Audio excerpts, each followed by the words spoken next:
um já foi, o outro está acontecendo. Nós estamos estudando até a metade desse nosso período o livro As 5 Linguagens do Amor. E no último encontro, que foi o primeiro, nós tivemos a apresentação da primeira linguagem do amor. Eu vou dar uma introdução e vou entrar nesta segunda para nós podermos entender sobre o que estamos falando. O Dr. Gary Chapman é um psicólogo cristão que é conselheiro de casais. E ele recebeu ao longo de mais de 30 anos os casais e ele detectou que a maioria dos problemas dos casais se encaixavam em 5 áreas específicas. E ele deu um nome a estas 5 áreas específicas de linguagens do amor. Por quê? Porque cada um de nós nasce de um jeito e se sente amado de uma maneira, de uma forma. Eu estou aqui e vocês estão olhando só para a minha nuca. Então faz o seguinte, querida, sai daí. Eu fico aqui. Gostei da delicadeza. Ele gosta do amor. Ele gosta do amor. Sai daí, ó.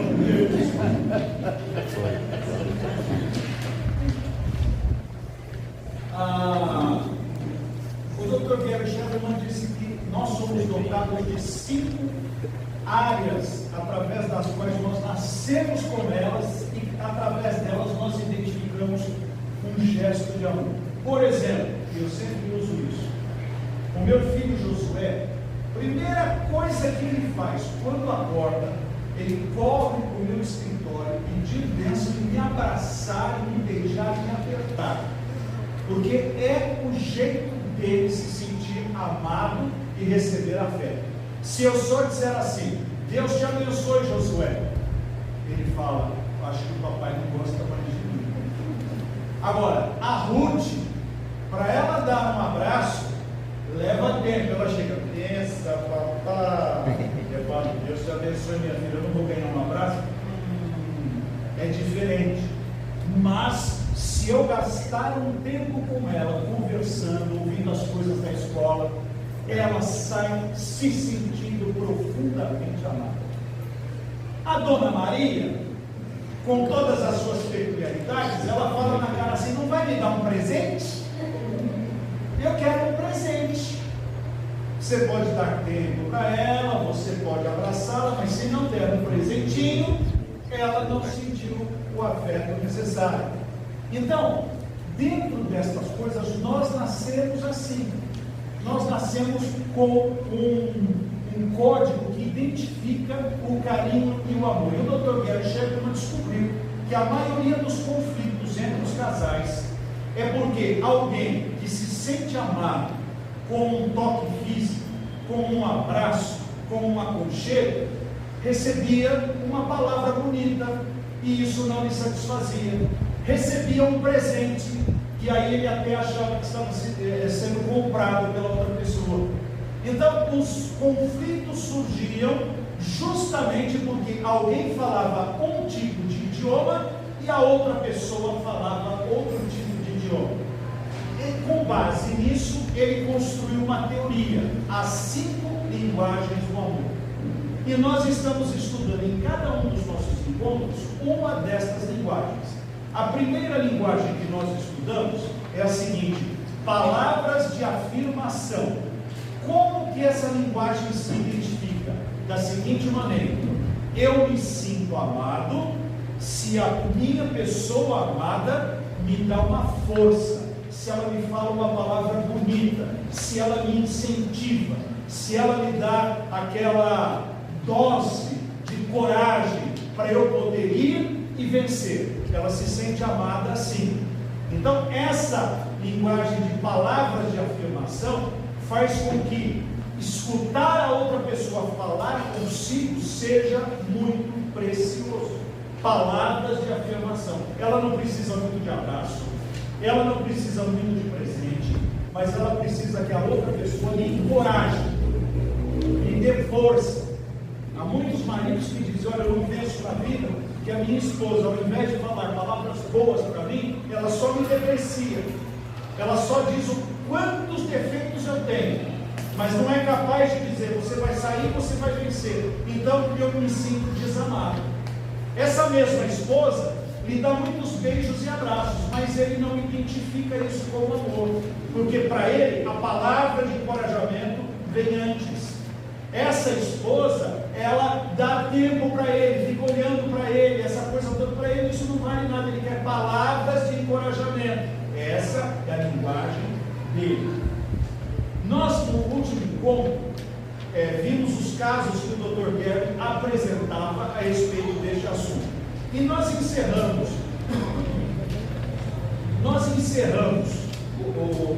a palestra antiga com um caso de Beth e Bill. Vocês se lembram do caso da Beth e do Bill? Era assim, o Dr. Gary foi fazer uma visita para eles, uma casa linda, maravilhosa, mas o casal não estava bem.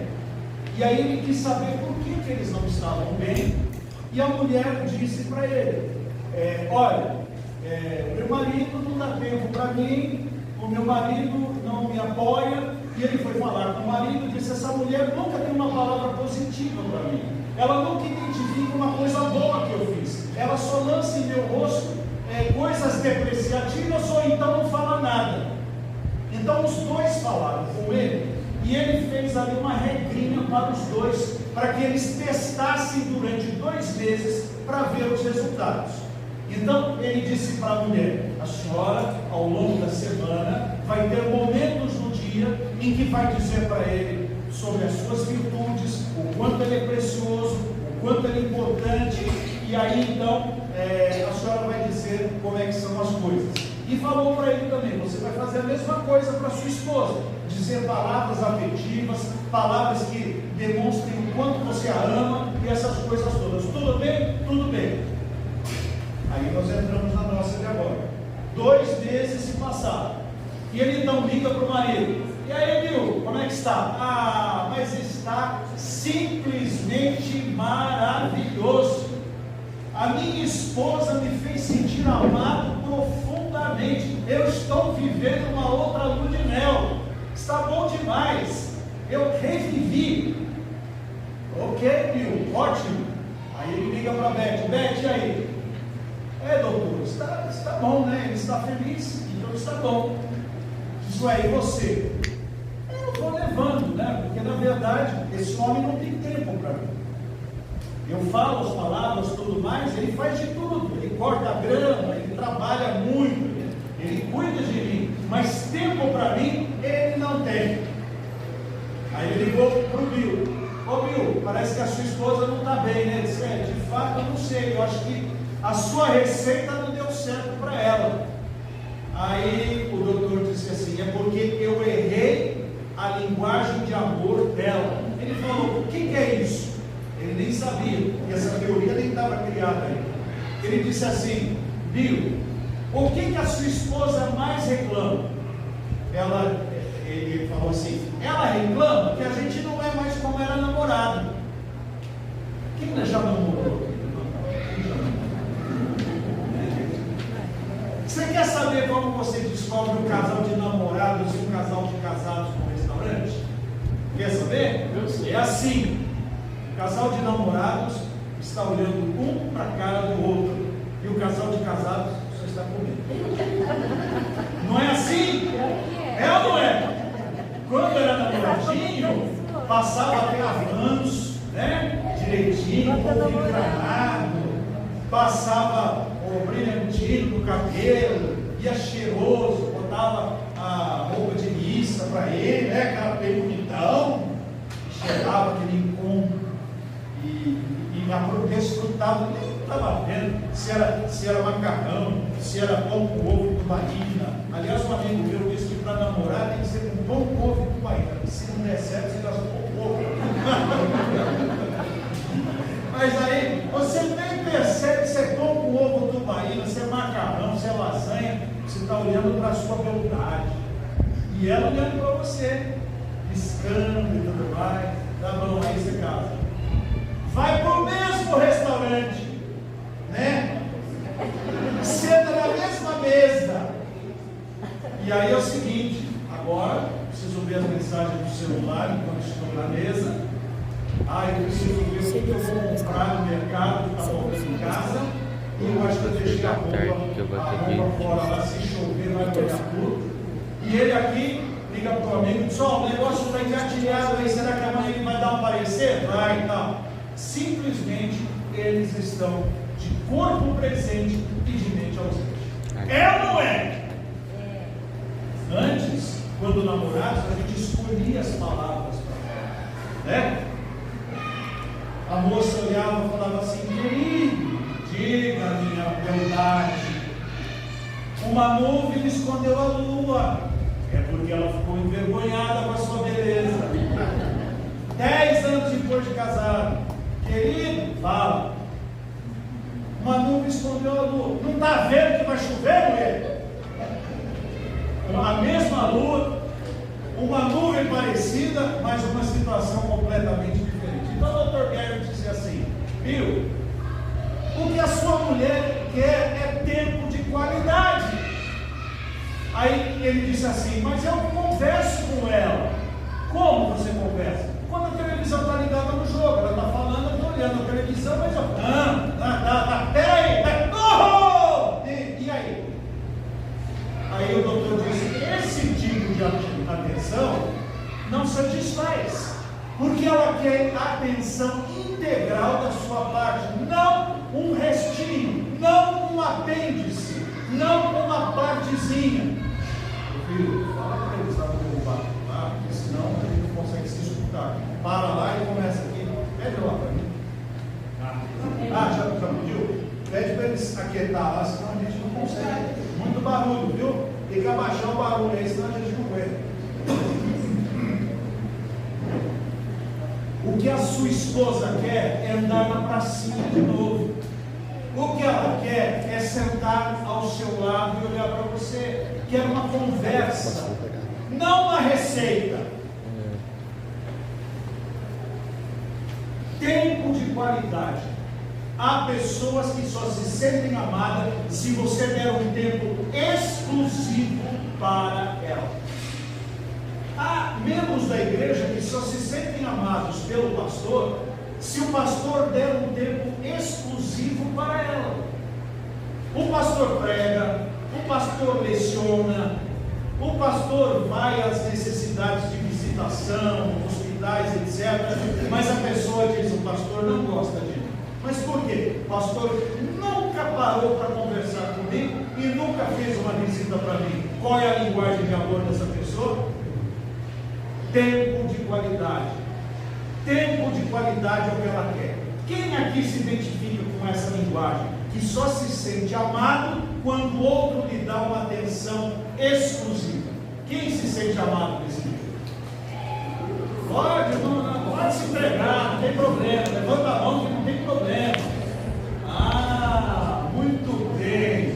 E quantos aqui são frustrados porque quase nunca a pessoa de quem espero dá um tempo de qualidade para você? Levanta a mão. Entrou no consultório do doutor um rapaz chamado Patrick, e ele entrou desesperado. Ele disse: doutor Gary, eu sou um idiota. E o psicólogo não pode concordar com o paciente, então disse assim: por que você é um idiota? Vamos ouvir as suas razões. Ele disse assim: minha esposa foi embora de casa. Embora de casa? Mas por quê? Ela veio com um problema na segunda-feira. Chegou dizendo: olha, lá no meu serviço está acontecendo isso e isso. E eu cortei a fala dela e disse assim: você tem que fazer assim e assim. E acabou a conversa. No dia seguinte ela veio com o mesmo problema. E eu falei: você fez o que eu mandei? Não. Então o problema se mantém. Não vamos mudar de assunto. No outro dia ela veio: você fez? Não. Então não quero mais ouvir sobre isso. E no outro dia ela veio e disse: olha, não me aborreça mais com este assunto. Hoje eu cheguei em casa, ela não estava mais em casa. Aí o doutor disse: onde está a sua idiotice? Aí ele disse assim: quantas vezes a minha mulher quis a minha atenção, que eu lhe desse uma atenção especial, que eu olhasse nos olhos dela, que eu a ouvisse. Aí o doutor disse assim: você consegue entender que ela não estava precisando de uma receita ou de alguém para solucionar o problema, ela só estava precisando de alguém para lhe ouvir? E ele disse: agora eu percebo. Quantos relacionamentos se perdem porque o marido tem a receita do bolo completo e não aceita ouvir a maneira com que a esposa faz o bolo? Na verdade, a esposa não está nem querendo falar do bolo, ela está querendo falar dela, dos assuntos dela, das situações dela. E isso também vale para homens. Há muitos homens que se sentem solitários porque simplesmente as suas esposas não têm tempo para ouvi-los. Ela tem que dar banho em criança, limpar a casa, fazer a comida, se preparar para o trabalho, deixar tudo em ordem, e quando o esposo vem procurar, olha, agora não dá, vamos deixar para mais tarde. Quando ele procura de novo, olha, nesse momento eu estou muito cansado, no outro dia a mesma coisa, e acabou a sensação de se sentir amado e querido. Há pessoas, oi meu filho, você está bom? Há pessoas que são, isso é uma ilustração do próprio Dr. Gary Chapman fala, algumas pessoas que são mármore e outras pessoas que são um rio corrente, uma corredeira. Vocês sabem como é formado o mármore? O Rio Jordão vem com a água e joga a água para ele. A água para e não vai mais para lugar nenhum. E ele não faz nada com aquilo. Ele só recebe a água e acabou a história. Mas há rios, o próprio Rio Jordão, a água chega, do mesmo jeito que ela chega, ela vai. Chegou, saiu, chegou, saiu, chegou, saiu. Segundo ele, há pessoas que são como o mármore, quietas, que vivem para dentro, que não se manifestam, que não dão opinião. Por exemplo, o cidadão vai fazer uma viagem de passeio, vai sozinho, vai lá, olha tudo, praticamente nem fotografa, vai lá, olhou, voltou, ninguém sabe como foi a viagem. Por quê? Porque para ele só interessa para ele. Ele está feliz e está bom, não tem demanda. Esse é aquele que tem uma personalidade parecida com o mármore. Mas há pessoas que têm a personalidade parecida com uma corredeira. Tem que falar, tem que se expressar, tem que pôr para fora, tem que contar. Sabe aquela pessoa que fala e depois fala mais um pouco? Tem gente, meus irmãos, que liga para a gente e fala tanto, que às vezes cai a linha. Não houve interrupção nossa, a linha cai. Aí a pessoa liga, caiu, mas deixa eu continuar. E vai longe. Uma vez no meu gabinete, eu recebi uma pessoa que falou: pastor, posso ter 1 minuto de prosa? Eu falei: claro, pode. Ela entrou, ela conversou durante 1h28 minutos. Conversou não, ela falou. Quando deu 1h28 e entra uma professora, ela disse assim: pastor, como é bom falar com o senhor, como é bom falar com o senhor.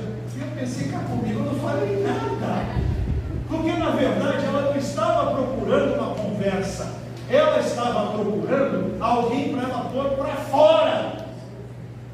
E muitas mulheres não entendem os seus maridos, que precisam contar as coisas, e dizem: esse não é um assunto para a gente conversar. É sim! Ou a mulher vai tentar falar com você a respeito da salsinha, a respeito do mercado, a respeito da escola das crianças, a respeito do último imposto, a respeito do preço da água, da luz, a respeito do pneu do carro, etc. que você não quer ouvir. Ela precisa falar, ela precisa se comunicar com você. E isso não são palavras de afirmação. Na palavras de afirmação, a minha linguagem é: eu quero ouvir palavras boas. Mas num tempo de qualidade, eu quero poder falar de mim para a pessoa, não escutar. Eu quero apresentar para a pessoa o que eu estou sentindo. Esta é a linguagem de tempo de qualidade. Nós precisamos aprender isso, meus irmãos. Quantos casais não têm mais conversa? Quantos casais não têm mais um tempo um com o outro? Aí o Dr. Chapman aconselhou aquele casal do Rio e disse para eles o seguinte: por que você não convida o que a sua esposa gostava de fazer? Ela gostava de ir ao teatro, assistir uma orquestra, ela gostava de jogar tênis, ela gostava de ir na praça, gostava de ir para as montanhas. Ele disse assim: por que você não organiza a sua agenda para colocar isso? Eu trabalho tanto, essa é a nossa desculpa, né? Eu trabalho o dia inteiro, construção, não tenho tempo, etc.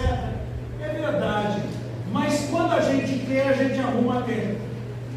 Quando a gente julga que é importante, a gente arruma tempo. Por exemplo, se eu ficar doente, eu arrumo tempo para o médico, não arrumo? Se eu tiver que tratar de documentos, eu arrumo tempo para ir no cartório, não arrumo?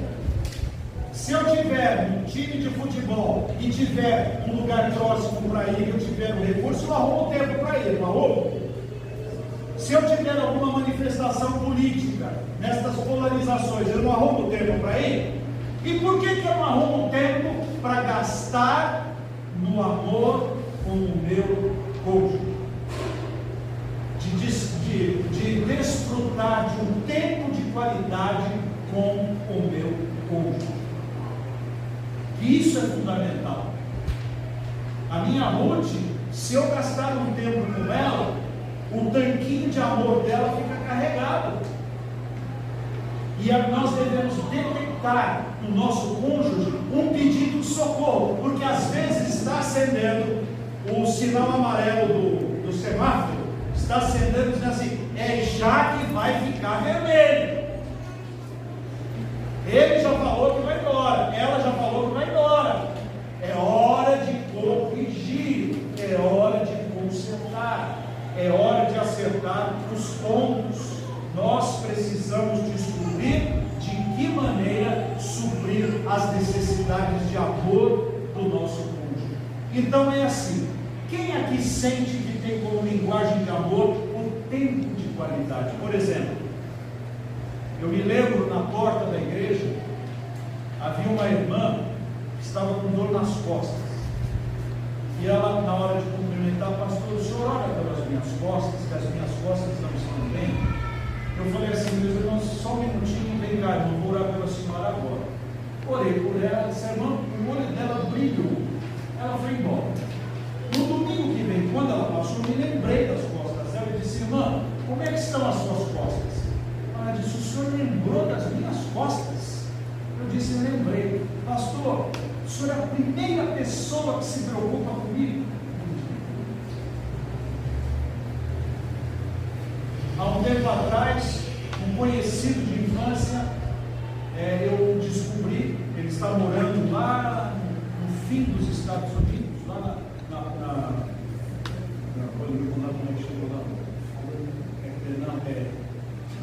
Califórnia, está morando lá na Califórnia.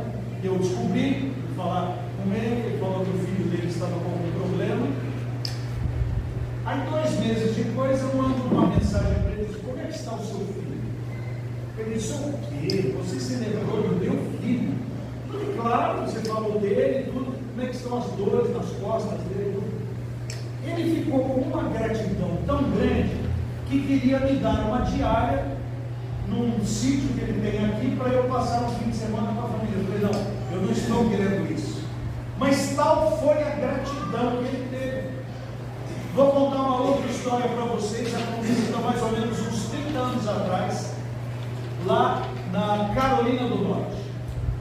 Eu não sei qual cidade da Carolina, mas aconteceu lá.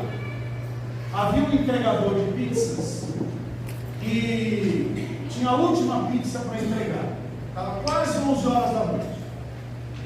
Então ele foi num prédio ali e viu ali o andar que tinha, tocou a campainha. Quando abriu a porta, era uma velhinha. Eu disse: pois não, se a senhora pediu pizza? Ah, sim, meu filho. Aí ele olhou que o rosto dela estava batido e viu que a casa estava cheia desses lençóis, né? Cheia de lençóis, tudo. E a senhora está bem? Ela disse: ô meu filho, você tem interesse em saber como eu estou? Eu tenho, é a minha última entrega, vamos conversar um pouquinho. Aí ele sentou e conversou com ela, uma meia hora. Ele era cristão, orou por ela e foi embora. No dia seguinte foi trabalhar, passou uma semana, 2, 3, 4. Daqui a pouco chega um aviso lá da justiça, apresentar-se lá no tribunal. O que aconteceu? Quando ele chegou lá, disse: o senhor é o entregador fulano de tal? Sou. O senhor entregou pizza para dar um endereço tal? Uma senhora, bem dona. Ah, entreguei sim. Pois é. Nós abrimos o testamento dela e ela deixou a fortuna dela para o senhor, ela faleceu. E deixou uma carta. Estava escrito assim: meu filho, eu não tenho ninguém para quem deixar meu dinheiro. Nos últimos 30 anos você foi a única pessoa que me deu 30 minutos de atenção. E eu sou grata. Faça bom proveito. Amor gera amor. Atitudes geram atitudes. Semeie amor e você vai colher amor. Saiba ouvir o seu marido. Saiba ouvir a sua esposa. Arrume tempo para um passeio a dois de 15 minutos na pracinha. Vá até no McDonald's, se for o caso de não ter outro lugar. Mas faça alguma coisa, você e ela só. Isso vale para os filhos. Porque há muito pai que não tem relacionamento com a filha, relacionamento com o filho. São dois estranhos dentro de casa. E é hora de nós começarmos a romper todas estas muralhas e nos aproximarmos das pessoas a quem nós amamos. Agora eu vou abrir o parlamento por 5 minutos para ouvir o que os irmãos têm a dizer. Primeira pessoa, mas um por vez, senão a gente não escuta. Diga, meu irmão querido, José Guirard. Eu queria mulher feliz, passear e liberar o cartão para dançar. A linguagem dela é outra que nós vamos falar. Essa aí não cai aqui ainda. Pois não, irmão. Ah, Marisa, né? Quem mais?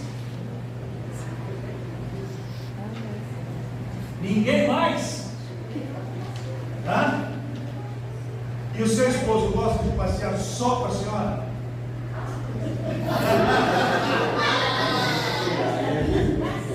Assim, não é na casa de uma pessoa. É ver paisagem. É um passeio. Ah, vamos fulano de tal, passear.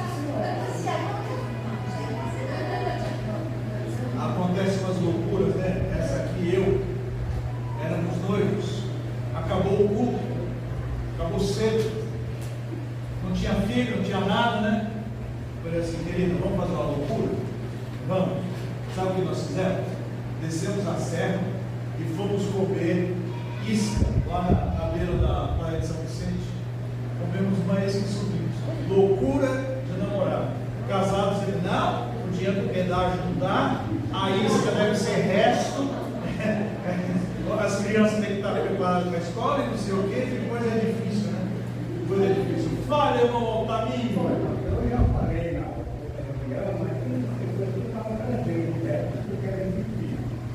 Essa doença, houve no carro, né? Eu sempre pensava, desde o caso eu só pensava em ganhar dinheiro, eu pensava em riqueza, eu quero ficar rico, eu não quero saber, e não dava tempo para lembrar em nada. Então, muitas vezes, tem dinheiro, todo dia vem ter aí, faz o que quiser, olha, vem, fala, eu quero ficar rico. O tempo de Deus chama tudo né? Então, pede a maneira de cristão. E não com a outra fé, depois eu descobri, com a outra fé, eu preciso. O senhor ficou rico? Fiquei depois de tudo, a troco de nada. Falei com o irmão, sabe aqui, eu tive 60 propriedades, não tenho duas. E o senhor sabe que a maior riqueza era poder ficar rico do lado dela. Mas às vezes a gente pensa o seguinte: quando eu conseguir, aí a gente vai ser feliz. E a gente vive nesse quando a vida inteira. E quando, perto da minha casa, irmão Tamir, eu me lembro disso. Em 73 um homem começou a construir uma mansão. 73. Levou 9 anos para fazer aquela mansão. Muralha grande, linda. Uma semana antes de inaugurar a mansão, ele morreu. Eu pergunto, adiantou? Por isso que nós cantamos lá: lá está o meu tesouro, lá onde não há choro, onde todos cantaremos juntos. Que aqui, meu irmão, a maior riqueza é quando eu olho aqui para minha esposa amada e querida, e sei que ela me ama, e que eu a amo, e que nós nos entendemos, e que nós amamos a Jesus. Essa é a maior riqueza da minha vida, a maior felicidade. Mas olha, irmão, não carregue no seu coração essa tristeza, porque a sua esposa, ela morreu com Cristo, entendeu? Então ela está com Jesus, e agora o resto da sua vida o senhor vai gastar para Jesus como tem gastado. E ela dizia: poxa vida, você gosta mais de mim, essa hora do prato, e falava assim: você vai me deixar aqui toda hora, eu vou para a igreja, o negócio era dinheiro e igreja, tudo de mão aqui, sabe isso,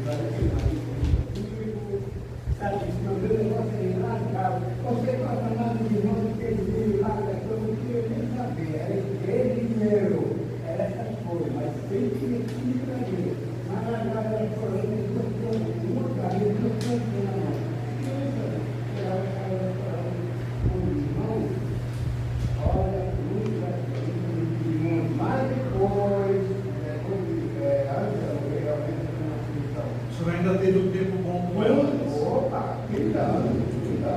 Ela até dizia: irmão, você não quer mais ir aí, não. O senhor viveu 30 anos bem com ela? Enfim. Opa, não rendeu. O negócio não vai fazer mais nada. Aqui agora eu agora já sabendo, passei levando todo o carinho, todo o amor, porque eu reconheci um erro, grande erro para poder eu comecei grande erro para fazer, não pude da sua esposa, e graças a Deus, que ela sabe tudo que é na igreja, Graças a Deus.